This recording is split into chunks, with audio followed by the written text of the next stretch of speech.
Now I'm delighted to introduce Suzee Brain. Suzee is director and owner of Titanium Food, formerly Brain and Poulter. And Suzee is going to talk a bit about what they have been seeing at a high level. Suzee, I will leave it to you to share your screen now. Thanks, Robin. Much appreciated. And congratulations to Better Building Finance for putting on this webinar. Fantastic initiative. I am speaking in my 7 minutes to the 39% of you that have rated food waste reduction in retail and hospitality as your #1 priority. And to the other 61% of you, I hope that it becomes the #1 priority for you at the end of this session. Titanium Food works predominantly for property landlords, be it public or private sector, on food and beverage strategies for precincts, be it shopping centres, healthcare precincts, tourism, arts, culture, higher education, all those sorts of spaces. So our ability is to be able to influence landlords on how to build better in the future and work with tenants. And one of those topics is predominantly becoming more and more focused on ESG initiatives, of which food waste sits into it. So my deck today is just going to call out the sorts of things that landlords and their tenants can be doing to head towards a better reduction in food waste from those pieces of businesses.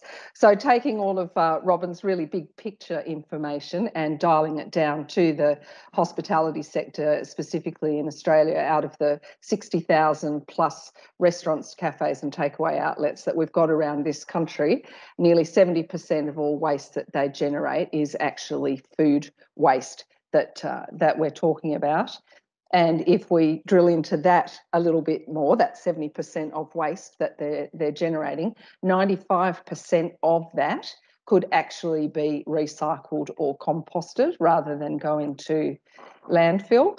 And on top of those good feeling outcomes that Rob was talking about the greenhouse emissions, etc., that we can eliminate by addressing these or certainly reduce by addressing these sorts of things. There is also financial benefits too. So some early data coming out suggesting that for every dollar a restaurateur invests in food waste reduction strategies, actually shows up as $7 saved in operating costs across the whole business. So at the moment, about 15% of all food waste that ends up in landfill is actually coming out of restaurants and cafes and takeaways. So certainly, again, to you 61%ers out there, maybe if you've got any retail in your portfolios, then maybe it is an opportunity for it to come up in your priority list.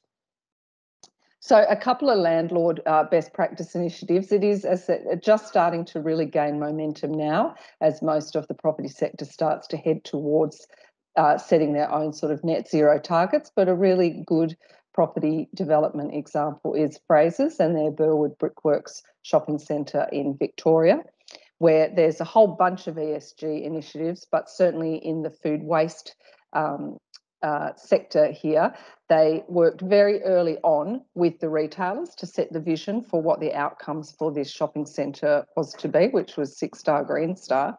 And they have a complete waste recycling system, and a compactor and composter on site, so that all the food waste generated by the food and beverage outlets here is all collected, put through the composting, and then put through the rooftop farm to create that type of circular economy. So excellent sort of thought leadership happening there.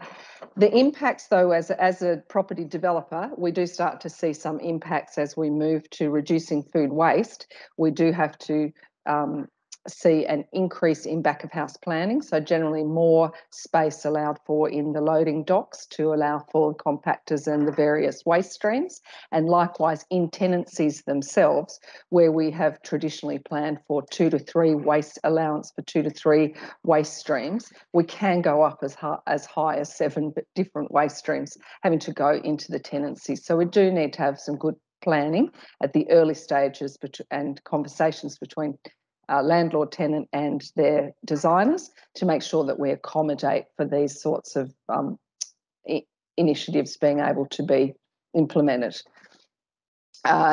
we've got Dave on the line. He's going to talk more about the Webmaster, but we absolutely love the Webmaster product, and he'll be able to tell you about it inside out. But the basics that stick for me is 500 kilos of junk and waste go into these things, and less than 24 hours later, with no chemicals, no water, etc., 100 kilos of beautiful, nutrition-dense, magnificent product comes out the other end that can be used and put back into growing more food. So Dave will talk about that a little bit later. But again, as you can see, it does require some thinking in that back of house loading dock area.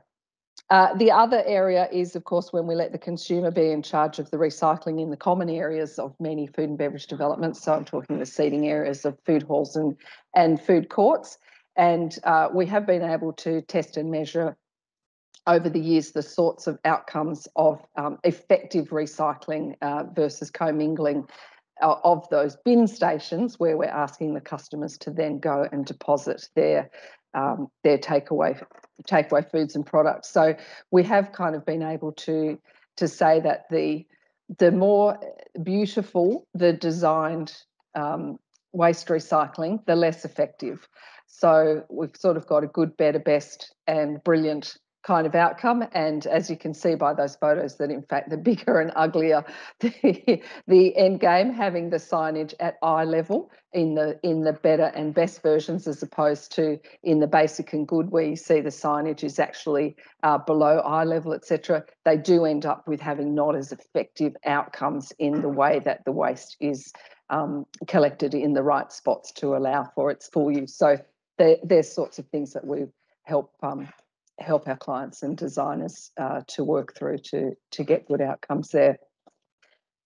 In terms of those of you that have got tenants and want to work and encourage the hospitality retail tenants to reduce their food waste and tools and resources, Rob's shown you quite a lot of things that are available out there that you can help them with. But we are seeing more and more in operators taking on those initiatives. So places like Parks Wine Bar, where they've got over 60% of their menu is in fact coming from food waste and scraps from co-located restaurants in the area. The Stoke House recycling all their oyster and scallop shells, and they're collected and put back into the ocean to repair reefs damaged from fishing.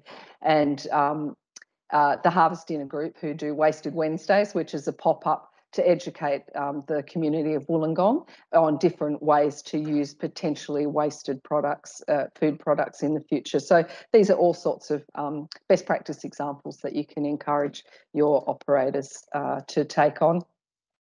And I just wanted to finish with an acronym, because we're loving acronyms today. So I've put together 9 ways that food tenants can reduce their food waste. So they can start with reducing plate sizes. So anyone that does buffets, so hotels and all those sorts of people, we find that the larger the plate, the bigger the waste. Our eyes are always bigger than our tummies. So, and also the provision of trays contributes to that quite significantly as well. So removing those sorts of items and reducing the size of plates is all quite good. Encouraging the customers to take their leftovers home, donating leftover food, particularly function and banqueting food, to the various food charities that are around.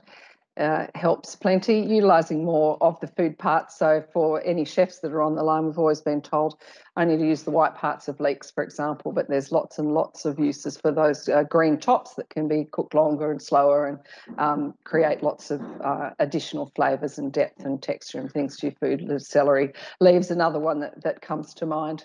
Composting, which we've talked about. Trying hands at pickling and fermenting, pineapple shells, parmesan skins, these types of things that normally end up in the bin. Inventory management, it seems like a no-brainer, but again, buying stock that gets past its use-by date, particularly around fruit and veg. In fact, and there's popular things, milk and bread, another one that particularly contributes to food waste. These are actions. Once you start measuring and monitoring those things and making changes, takes about 2 years to see a good food waste reduction outcomes in the hospitality sector, but also those financial outcomes that I mentioned earlier come on. also monitoring what comes back to the kitchen on the plate. So we've had some great examples from operators where they actually monitor how many, how much chips and salad comes back when you're offering chips and salad with everything. And so starting to think about maybe offering them as optional sides, or again, if half a schnitzel's being left over all the time, maybe it's time to talk about a reduction in the size of the schnitzel.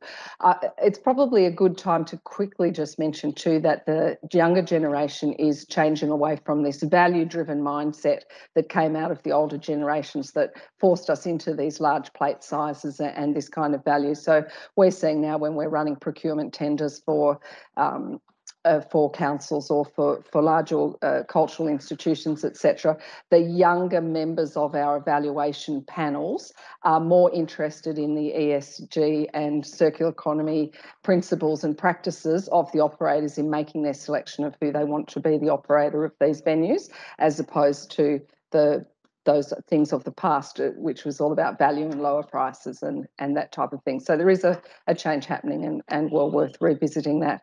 And yeah, I think I've covered off that, noting what customers leave behind. So that is, I hope there is plenty in there for you to take away with and form some initiatives in either your next development or when working with your retailers to reduce waste. Thanks so much.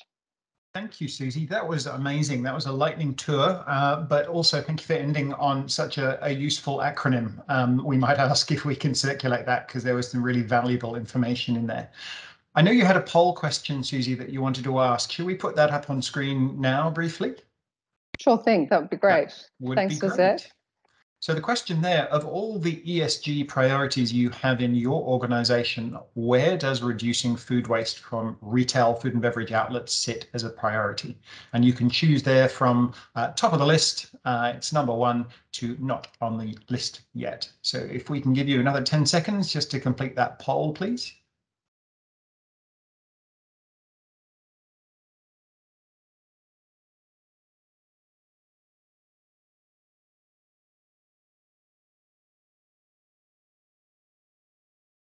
All right. Another 10 seconds, it's hovering around the middle there, Suzee. So we've got nearly half the people saying... Good news, it started off hovering around the bottom, so... it's working its way up. Good news. And another 3 seconds, and then if we can lock that off, please. Wonderful. Good. Thank you. That's sitting just under half the people, so that's probably a middle priority for reducing food waste. Thank you for that. And again, Suzee, thank you so much for a really informative presentation.